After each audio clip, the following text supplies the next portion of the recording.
Hi, this is Beezy, and it's June 30th, and I'm having a conversation with three amazing people, James McManis, Trevor Osborne, and Holly Tucker. And this is another conversation in the Raw Roundtable. Today we're going to open it up to the idea of this new landscape that we're already in and talk about where we're going and how each of us sees that and how we want to play with that. Hi, everybody. Hello. Hello, BC. Hi, this is James. So, what comes to mind when we think about this landscape that we're in, that we're already dancing with, already playing with, and already co creating in? Well, thank you, BZ, for setting up the perspective that we're already in it as opposed to waiting for. There's such a stagnant element to waiting. No more waiting. We're done with that. I'd just like to say that you mentioned it's the 30th of June. For me, it's the 1st of July. So it seems I'm in your future. There you go. That's how's right. that? See? So you're even further along in the playing and dancing with the new way. There you go. How's it look over there? Well, it's looking great. The sun is shining. There's not a cloud in the sky, and it's early morning, and life's great. There you go. And the future's unfolding right before your very eyes. Certainly is. Well, I'm curious as to what are some of the principles in this new landscape that one might live by. I would love to hear each of your thoughts in that realm. I think hierarchies are Okay. few and far between, perhaps. Would you like me to kick off? Sure. So, assumed everybody is familiar with the One People group, or is this? I think that's a safe assumption. We're certainly working from that premise. Well, yeah, and it's not a group per se. We're all one people. So one people, exactly. We're here. Well, okay. I'm assuming most of the listeners are going to know about the Moroccan adventure that took place with Lisa Harrison and Bob Wright and I think they're busy and some of the others. And for me, that was a prime example of where we're heading. The way you operated, the way you got there, everything happened there is typical of what I understand as the fourth density experiences, which is what we're moving into. So that whole principle is key, I believe, to how we operate from here on out. So does that resonate with you, BZ? Yeah, I think the principles of, for me, the first one is coming from your heart, because when you're there, you're already in absolute love. You've stepped into the beingness of who you are, and so actually, even the idea of principles just melts away, and you're there. You're interconnected with all parts of yourself. All your different bodies, as it were, and you're all connected with others, and you you can move forward, as I call it, play and dance in life from there. Yes, it's a oneness, isn't it? Mm-hmm. Well, I would just add, I think when I talk about principle, maybe there's a different word to use, but for instance, when we're moving forward and setting up different parameters within our paradigm, we're talking about win-win situations. So I'd love to know how that would look from your perspective. Okay, it's that being a primary principle. That one is one of my favourites actually, because it's to do with integrity. Integrity comes from the word integral, which means whole, oneness. And when you're in that mode where you're one, then obviously everybody is included, so everybody wins. So when one wins, everybody wins. So it's directed from that idea of it's a we thing rather than the me thing, as some people say. And when you're doing that, then the answers you get to problems come up in a way which are quite different from the old paradigm where it's just you're looking at yourself. So for me, it's a given when you're in that mode. That's the way you operate. You're now thinking of everyone, including yourself. It's not being a martyr where you're doing everything for everybody else and not including yourself. So it's important that you're included too. So for me, that's win, win, win, win. It's win all around. So would it be of value in this conversation? I think I know your answer, BZ, that you would prefer to assume that we are in a win-win paradigm. My question would be, do we want to, I mean, I'm thinking about how we're transitioning into, so that's why I'm curious what that transition looks. What would come up if I tune into my knowing that we are already here? How does that change how I walk in the world? How does that change how I interact?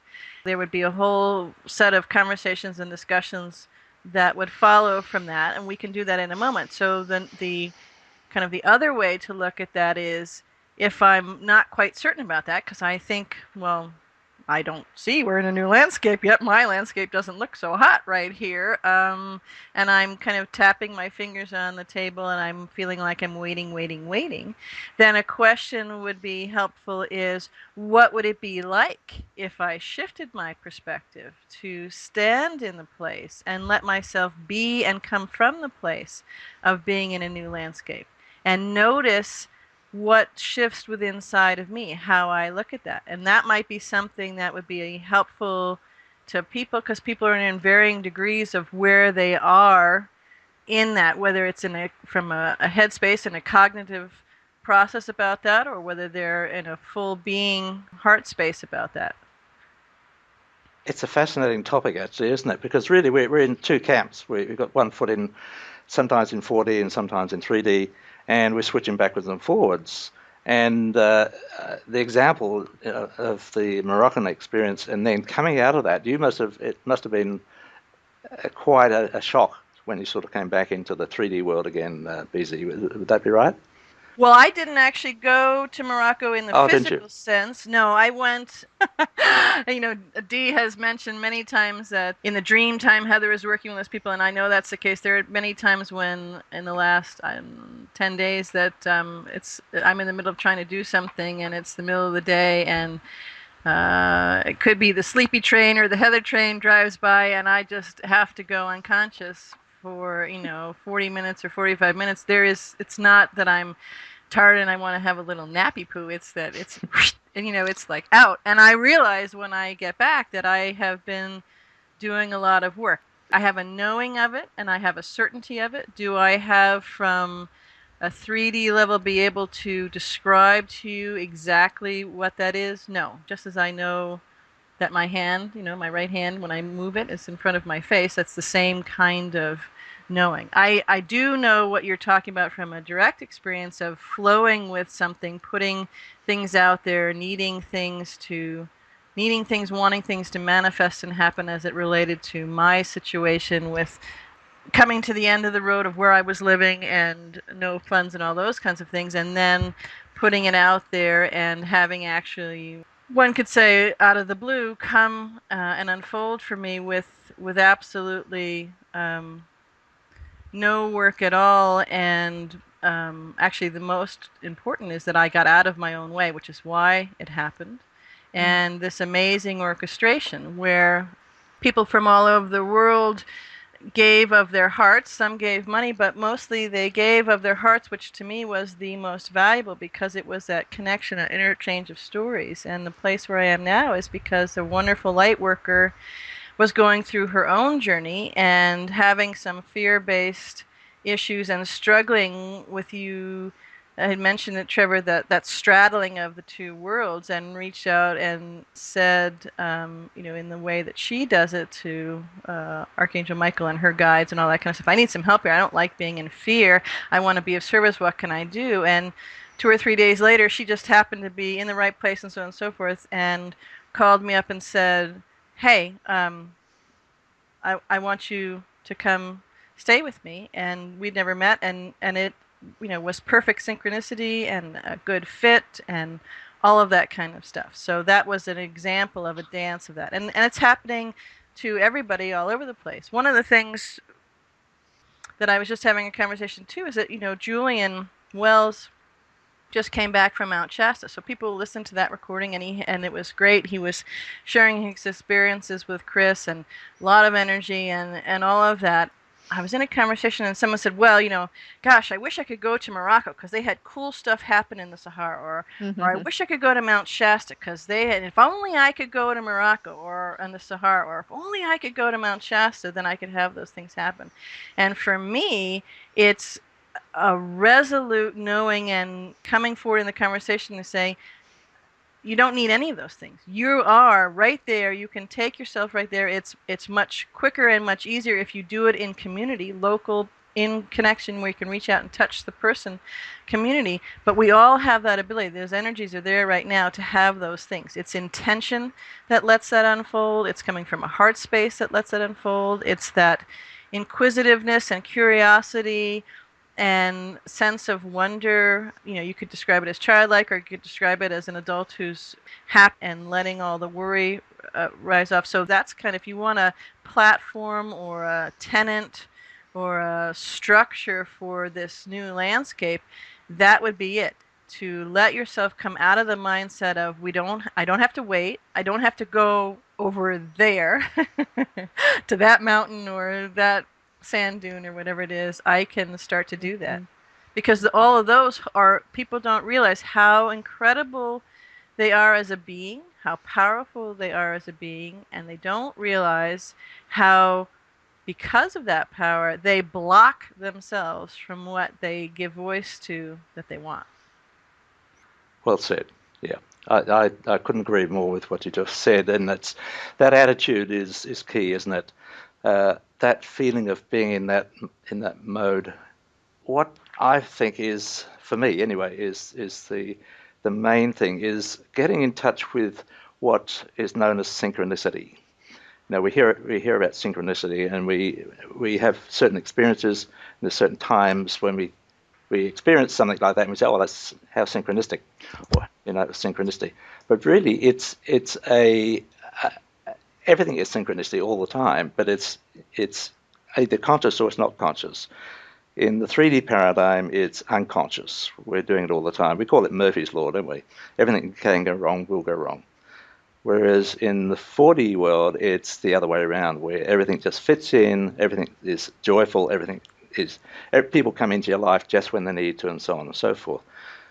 Now, there is a formula for that. I learned about this in the late 80s when I was studying my material from Bashar. And I decided after 3 years, I thought, I'm going to test this out and see if this really works the way he describes it. And so making that decision was the thing, and it really did happen the way he described it.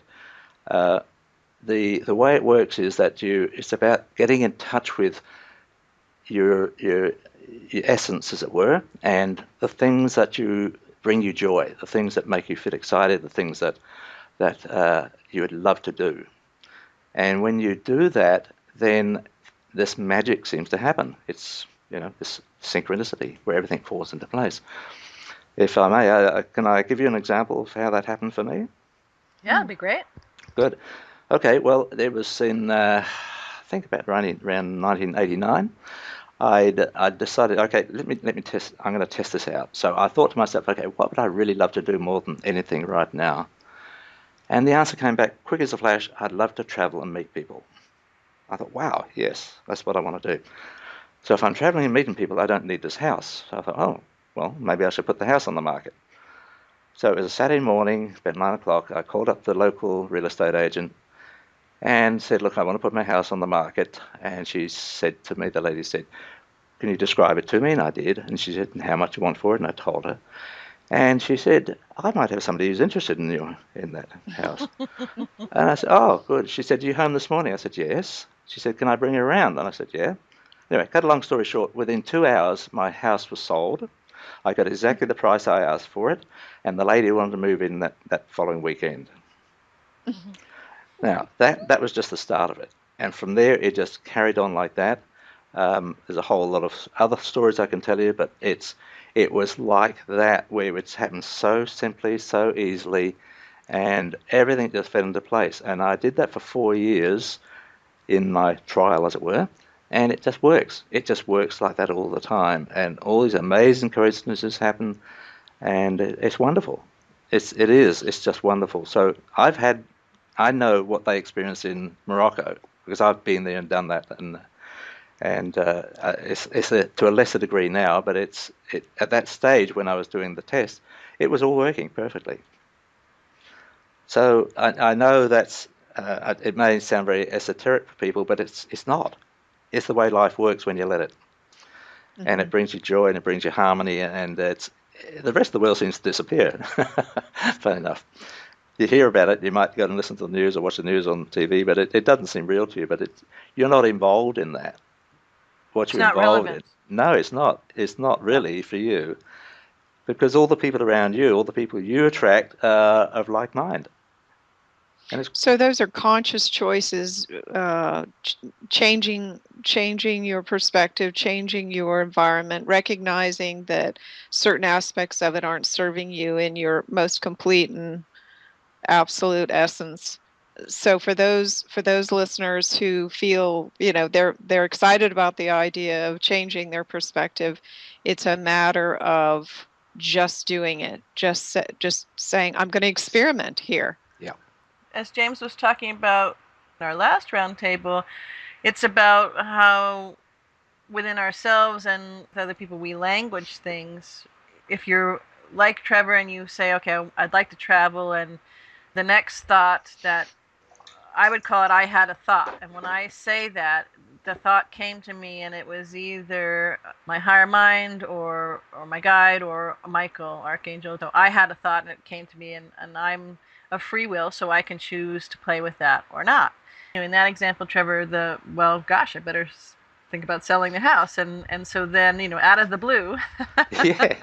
out of the proverbial blue with the wings comes this buyer. But for someone who may be listening and thinking, sheesh, you mean in order to go in the 40 I've got to sell my house, or I've got to do these big things? Oh, no. And my answer would be absolutely not. It's, like I said, as James was talking, maybe you can go into that a little bit here today, James, but about the language and how you're, as I would say, dancing with that. It's not so much just to complete a thought that as I listened to Trevor's story, it wasn't that he decided to sell his house. It was that he decided to travel and meet people. Yes. It was and the you don't fact need that a he house was to do that. Right. Mm-hmm. So that's important. The important thing is that his excitement in that moment or at that time was to travel and meet people, that he was up for traveling and meeting people. Or James, if I could even simplify it more, it's the fact that he was willing to acknowledge his essence. So, yes. So talk about that. Me or Trevor? You're the one. Yeah, I'm just wondering if it can be boiled down to even something more simply, and that is honoring one's magnificence. So the excitement that you talk about, that Trevor was saying, plain and simple, I want to travel, I want to meet people. Those were that was internal recognition, that was heart recognition, and once one lives and recognizes oneself through their heart rather than their head, then therefore all falls into place, or has the opportunity to fall into place thereafter. I mean, can it be simplified even more so that there's just the recognition of one's magnificence is the beginning of that? The way that I know how to track this kind of thing that you're talking about is to say that it's the I am, or the God self, that spoke through the heart to Trevor. That it was eternal essence speaking. And eternal essence deciding that it was time, let's say, in the life script or the divine blueprint that he took on before he incarnated, that there came a time for him to travel and meet people, and that opened up a whole new part of his life.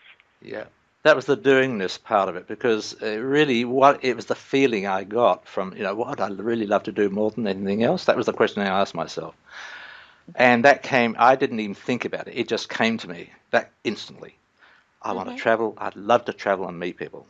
It wasn't I want to. It's I'd love to, right? So it had that feeling of man, that's what I'd love to do. And I thought instantly, well, that's what I'm going to do. That's what I'm going to do. And from that, I thought, well, I don't need the house. If I'm going to be traveling and meeting, I don't need this house. So that actually gave me the funds then to do what I wanted to do anyway. So I didn't need the house, and from that, and I must say, from all my travels, what happened, and I didn't know I was doing this. I formed this network which I gave a name to called the World Harmony Network, and it's just a network of like-minded people. I mean, this is back in the early '90s, so there weren't that many people around that we were thought of being in this new paradigm.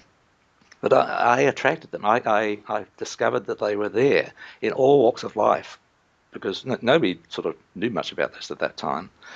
And it was in every walk of life. It didn't matter if they're in government, they were in schools or where. There were people from all walks of life, be they politicians even. Heaven forbid. But anyway, so that was the discovery. I mean, I was discovering stuff all the time as I was doing this because I was meeting all these wonderful people. And there's only somebody, when I got back, somebody said, you should give that network a name. And I came up with the name World Harmony. Mm-hmm. And one of the things that's really clear as I feel the experience that you had as you were describing is that there was that joy, just like we talked about at the beginning of our conversation here today. There was that joy, there was being in that heart space and that knowing, because you were completely there, one with that. There was no, the lower mind, the ego mind didn't even think about coming up with nattering, well, what do you mean you're going to sell your house? Where are you going to live? And that whole long laundry list. And so people might say, well, okay, that sounds great, and I've heard that, and I've watched other people have stories about this, but how do I know that? Well, one of the ways that you can know if you're not in that space anymore is because worry comes in, and this, start making lists of all the things that, well, I can't do this if I don't do this, and so on and so forth. Because is that fun? Is that joyful? Is that living from, expressing from your greatest joy in that moment? And that's an answer only each one of us can answer. I'm just thinking, your head, you hear your own head, but then you've got others around you, helping to generate the fear and the worry. And so it just tells me that that's why that networking is just so important.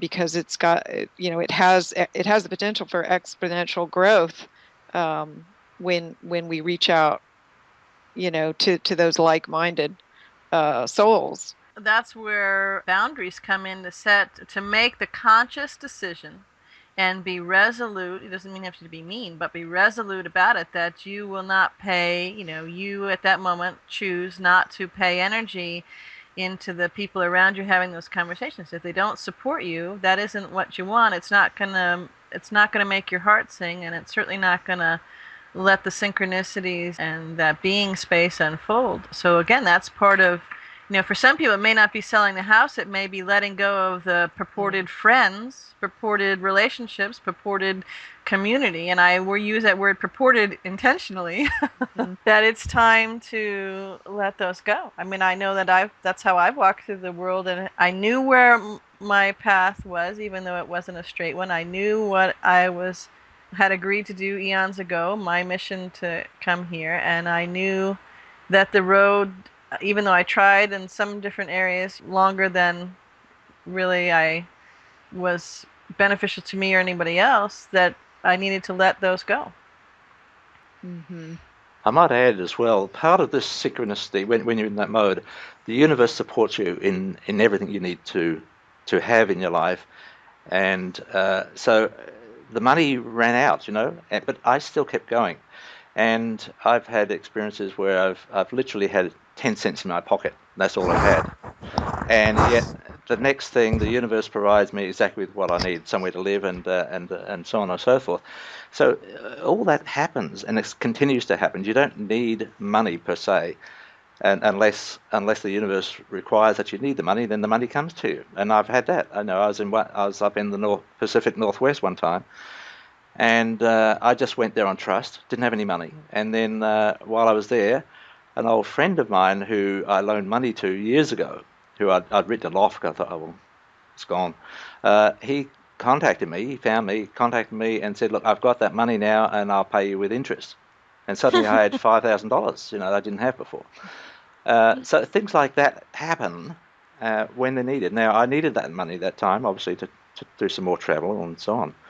So it just kept on going. You didn't have to, and fun enough, there's no fear involved. You just do it. You're just doing all the time. You're having so much fun. You're loving what you're doing. You're meeting all these beautiful people, sharing with them. They're sharing with you, and it just carried on. And it does, as long as you're doing it, and it's about percentages too, I guess. The more commitment you have your 100% commitment, then there's a 100% result. If it's a 50%, then it's only 50%. So if you do it half-heartedly, it sort of works, but it doesn't. One of the things I'd like to play with in the conversation here is people are moving through their day-to-day life, and perhaps they're not nudged to do a big thing, and then what you asked yourself, Trevor, gets back to what we were talking about in another roundtable conversation, is asking big questions. So what would I really love to do is a big question. It's open-ended, it's expansive, it gets to juice, and you didn't have to wait more than a nanosecond for the answer to come right into your heart, not in your head. It yes. Flowed up from your heart to your head. But if each of us could give a sense of what would be a thought or a way to have someone look at something that they could ask themselves a bigger question that's unique for themselves. Well, I'm not asking for each one of us to come forward with a question to ask, for each person to ask themselves, but more of a sense of how would one approach it. So there can be that noticing, there can be that reflection, there can be that. How do each of you do that? Well, for me, it's every given moment. I mean, that was a major one, okay, but you're not doing that all the time. But every moment we're having choices, and it's a matter of choosing the thing that feels right for you. And I just do that automatically now. I don't even think about it anymore. But initially, you do it consciously. You make these conscious choices. So if you have more than one choice to do something, which one feels right? Which one feels right for me? Which one you resonate with? And there may be it's like, somebody offers you a bowl of fruit. Now, which one did you pick, an orange or a banana or an apple? At that moment, you just choose one that might feel right for you. It doesn't mean to say the others are any worse or any wrong. It's making that choice at that moment, and by doing that all the time, then your life just flows in the right direction for you, and you find that you don't get problems coming up in your life, and things get solved, because that is our guiding light, as I see it. It's like a compass needle, and it's about the excitement or the feeling that you get when you make these choices. So it's every given moment, as well as the big things as well. And what I sense is, in your description of your own personal experience, is that it's something that improves as you go along. So recognizing in each and every moment that you do have a choice, each time it reinforces that, so that it's like refining your intuition. After a while, it's easy. Yes. Is what I imagine. It is. It as is. I'm learning to do. And that leads you to the right people, the people you need to meet next or interact with, and so on and so forth. I mean, give you a little example. Recently, a couple of years ago, had a motor accident. Right, somebody just came through a red light and hit our car. Now, in our old way, I would have really got upset and and fearful and cursed the driver and all that sort of thing. No, Ed and I said, okay, what's happening? There's a reason for this. There's a reason for this. Anyway, we went down that positive path, and what happened was we ended up getting sufficient money. The insurance company wrote the car off, and yet we loved that car and we didn't want to write it off. So they just paid us out. We got enough money to not only fix up the damage, which was really not major, didn't affect the driving of the car really. We were still driving around with these bent doors and everything, but anyway, got all that fixed up, and we had enough money to get the timing gears done on the car. When the mechanic saw it, he said, "My God," he said, if you'd driven this any longer, that timing gear would have broken and your engine would have been destroyed. We had that done. And we got enough money out of it. We got $3,000, which we needed to buy something for our business. And so it all fitted in like that.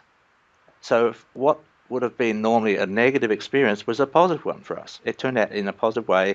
The whole thing went through the insurance very smoothly. The guy was apologetic, and there was no hassles at all. And it was just like, wow. And there's for me an example of how life can work for you when you're in that mode where you realize everything happens for a reason, and what you get out of it is what you put into it. So in other words, if you get a positive meaning, then you'll get positive experiences out of it. If you get a negative meaning, you'll get negative experiences. And that's the way it works. And it's certainly understandable why some are challenged in this concept, because the dynamic between you and the universe assisting you in this process is really a level of cooperation that I think is foreign, certainly in our present culture and society, or was present, as I'll change my language. But I mean, it's that aspect of cooperation that I think might be foreign to many, in that you're making the I am statement, and there is energy coming back to you in a cooperative way. It's coming back to you in a cooperative way when it happens. You hit this car hits you, and then the car blows up and the insurance company doesn't pay you and everything else, and that's cooperative because that was your focus and that's what you do. The universe doesn't look at like me and say, Beezy, well gosh, you were bad, and so we're going to blow your car up and you're not going to get any money. The universe is a magnifying and repeating glass, kind of like an echo. So just as Trevor was just saying, when you put something out there, it comes back. So if you're thinking about I should, or something is negative, our ego puts labels and ascribes negativity or positivity to something, and it's all energy. So if your energy is such, you'll just get an answer back of more of that energy, because you're a creator. I mean, I know that everybody likes to run around saying, oh, I'm not a creator, but you are. You're magnificent.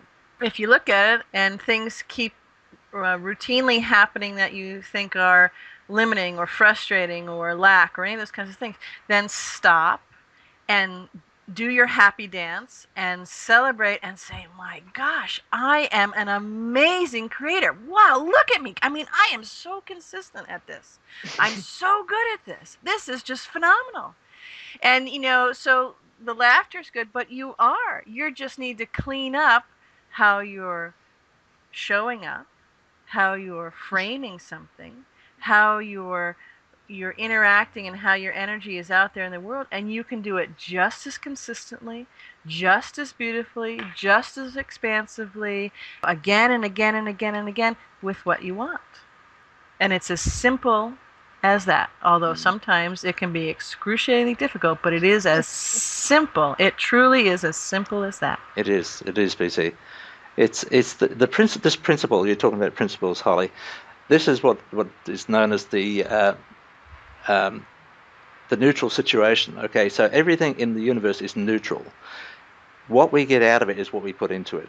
That's one of the laws of creation. What you put out is what you get back, and it's the law of the secret. They talk about this particular law when we talk about the secret. That's only one of the laws. There's actually four. And so whatever you give, what meaning you give something, is the experience you're going to get. So that's what Annette and I did. We looked at this. That was amazing. Neither one of us got hurt.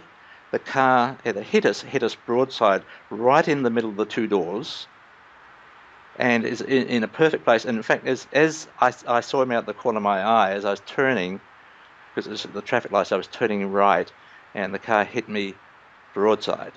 And something said to me, don't accelerate, so I didn't. Had I accelerated, he would have hit us further back and he would have spun us around and probably flipped us over. But he hit us right in the middle, and it really didn't do that much damage.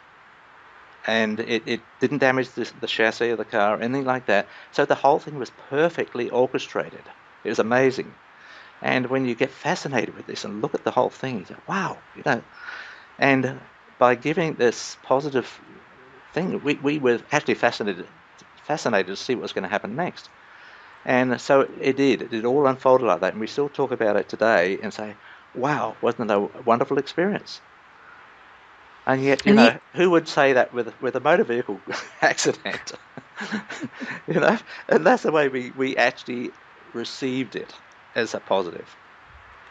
And a simple thing people can look at, it came to my mind when you were talking, Trevor, a moment ago about, how you practicality in just everyday life people can start, for you, how, in answer to my question, how would people start to do this, or what would be one way that you do it, and they could look at that. But you gave the example of the bowl of fruit. There's the different fruits and you choose one. So that's actually a beautiful example, but if people play with it in a bigger way and understand the ramifications, when you're thinking about this, do you look at a bowl of fruit and say, well, I'm going to eat this kind of fruit because I should, or because someone told me to, or do you choose the piece of fruit because you want to? That's a very simple thing, but that kind of choice point, that kind of how you dance with just every fiber of your being in that moment of choice has ramifications in everything else you do, because it's whose tapes are you listening to, whose life are you playing with.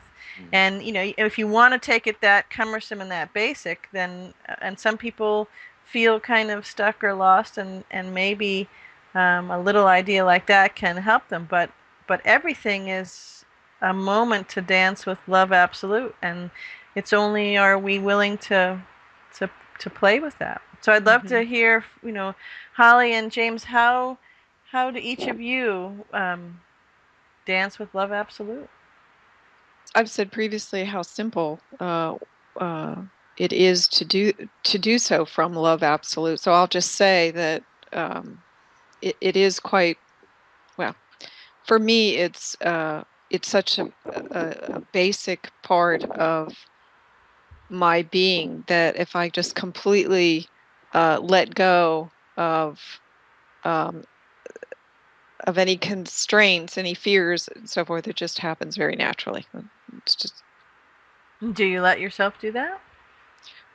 I'd like to do it certainly more, but I know it is in other words, what I'm trying to say is I know that it is the foundation by which my essence operates. Now, the clarity of that is helpful. I'd like to be able to just steer myself with a little more of that clarity at times, but knowing that it is my true, genuine, pure, organic essence makes things so much simpler.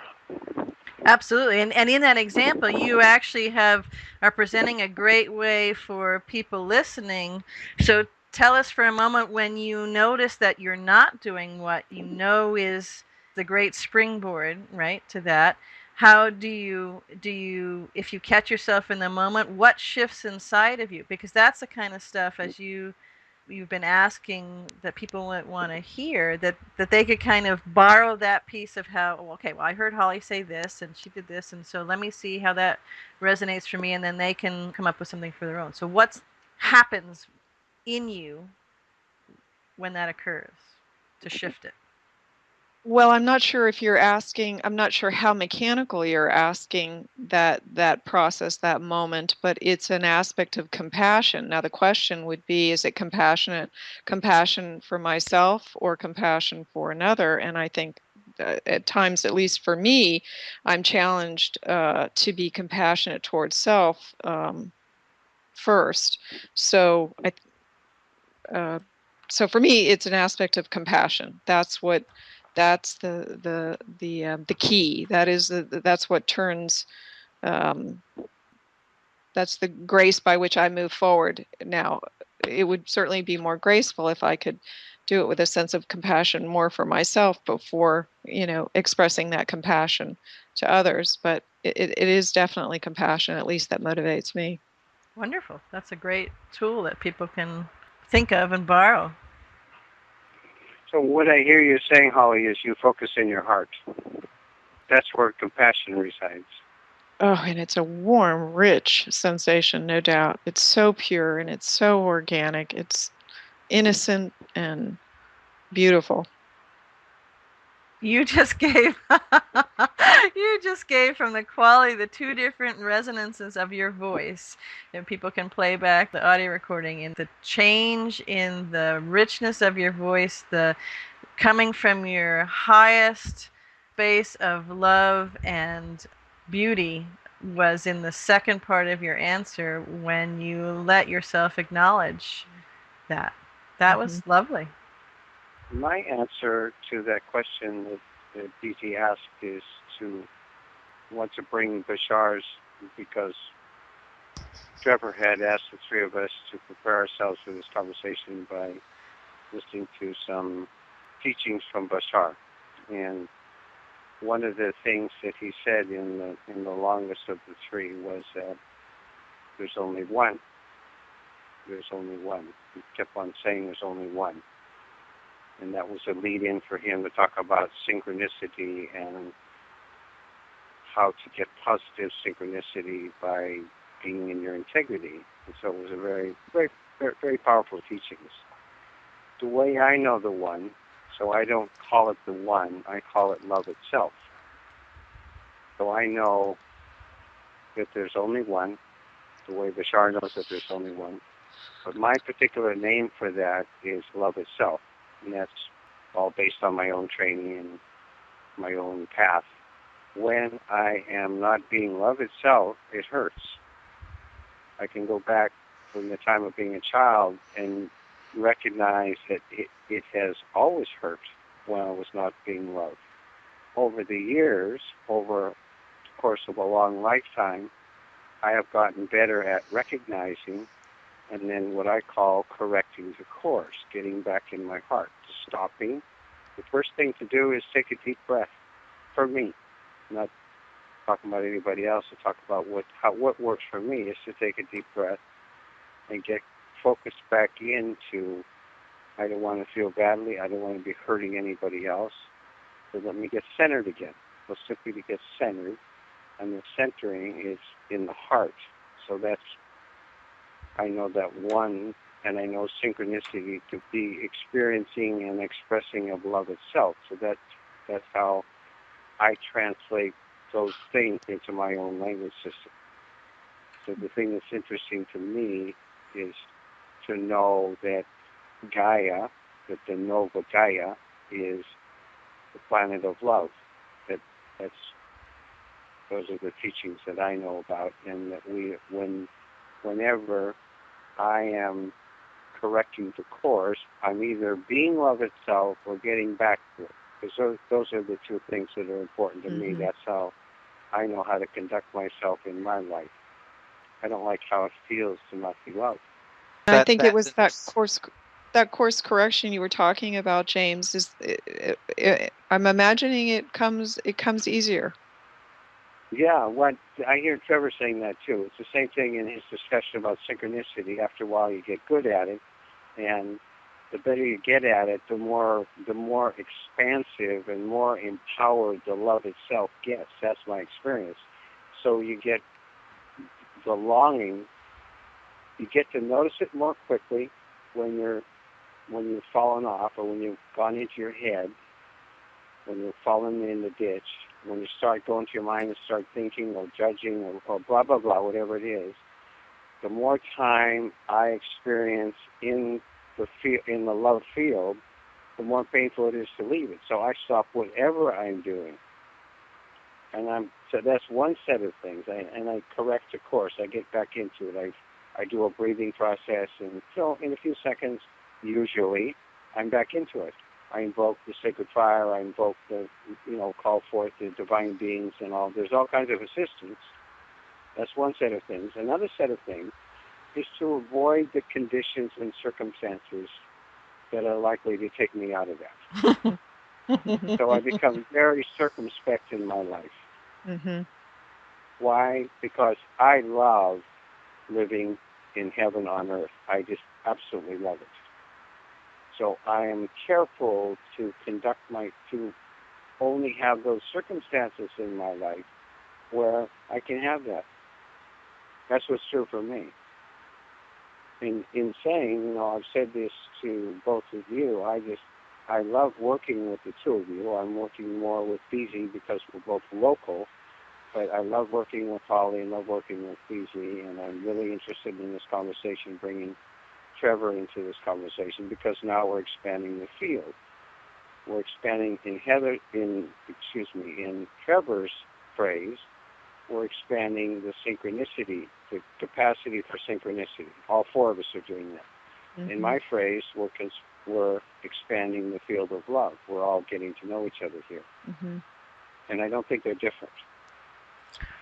And the resonance of the four energetic beings in this call, what we're drawn to say and experience and contribute to the call, and then how the call is enlarged, the circle, the round table is enlarged by each person who comes and listens to it, because the past, present, and future is all in one, and so this conversation is not finite. It's infinite. It keeps enlarging, and the circle and the round table grows with each being who comes into conversation with us and connection with it. That is aligned with what I know, that we are divine sparks, and we are given the gift of being a divine spark, of going out into the universe and to experience free will. And our charge is what we are called to do by cosmic love itself, or the divine law, is to expand the light, expand the field, once again, of love itself, of the love, light, life. They're all one and the same. Synchronicity for that. They're all one and the same. Mm-hmm. But another important aspect to that, James, is you mentioned how when you get out of that state of love, then you pull yourself back. But it's important to also understand the dark and the light. The dark is there to show us and help us appreciate the light and the love, and you have that contrast. So I believe that's what we've been doing in this 3D world is living all these negative stuff, so we can now appreciate who we really are rather than what we're not. And those times are important as well. And you get that contrast when you pull back and you get that feeling of love and wholeness and so on. You appreciate that so much more. Is that right? Yeah, I agree with what you're saying. My focus at this point in my life, because I've been on the path for a long time, and it's been the path of an activist and a dissident and all of that. And so I have spent many, many years dissecting and, figuring out every aspect of the dark. So I've had my day in that, and where I am now in my life, on my own path, I'm only speaking for myself, is that I pay attention when I'm not in the love field. And I know how to dissect that, the dark, what we're calling the dark, what is not love. So I know how to, I'm very clear about the different components of it and blah, blah, blah. I know that it resides in me and it resides in all of blah, blah, blah, blah, blah. And my point, in my place where I am in my life, is simply to live in heaven on earth. I think that's the greatest contribution I can make to Gaia, to humanity, to myself, to my loved ones. That's where I am right now. So I'm quick to correct a course. And yes, I know that the dark is there to teach us about the light. Do I know that? I know that. We've just come all the way around. We started talking about the new landscape that we are in, not waiting for to get here. And so for me, this is a great way to shine an example at that. This new landscape, we don't need to have that contrast, certainly not at the same expansiveness and severity, if that's what you want to label it, anymore, because it's a new landscape. And now is a landscape of playing and creating and experiencing from love absolute. And there is so much to explore and to create and to co-create in that. We could do that just for a few eons, and we wouldn't run out of new ways to play with that. So in wrapping up here, what I'd love to do is just have everybody share from their heart what they see as next in this new landscape that we're in for themselves and how they want to experience it. Definitely signing up to help others. I think that there is a wonderful opportunity to help those with less recognition of their essence master it. And I'd like to be involved, as a conduit to make that my act of service. For me, I'm focusing right this time on helping to set up what I call harmony centers, places, properties where people can come and learn how to do this, how to live in synchronicity, how to live in your heart, how to be that person and relearn it, because that's our natural state of being, really. We've been on this going around this circle of going because from my perspective, we are all knowing, all powerful, eternal beings who've chosen collectively and individually to experience what it's like not to be that. And we're ending that cycle now because we've been there and done it in every which way. And from that point of view, we are now getting ready to reconnect to the whole and reconnect to our higher selves, our essence, our eternal essence. And this may take a bit of practice. So I believe creating these centers where people can come, maybe spend a weekend there or even join in and so on, that's something we can be of service to. And I've got several people now, since I did a radio program with Lisa and the crew on the One People group. I've had dozens of people contact me, and we're now starting to get together. And we've had 2 properties already been offered, and so we're following that up at the moment. So that's what I'm doing. Oh, that's terrific. That's just terrific. And it's very exciting. It sort of resonates with me too. So otherwise I wouldn't be doing it. Well, I just love that you put the call out and you have an answer. Thank you. And I guess that was your point. Yes. That's the dance. That's the dance. Absent limits, and that's the dance. So that's it. It's beautiful. Get on the dance floor and start to boogie. Yeah. So all these people from all over the world have been contacting me. I've got people in Siberia. I've got people in New Zealand, in the UK, and now the US, and yeah, it's fantastic. South Africa even. Great. Mm. My focus is local to participate as one of the builders of the Seattle City of Light. So by Seattle, I mean local. This light was grounded here by a great being called Chief Self. And Seattle is named after Chief Self.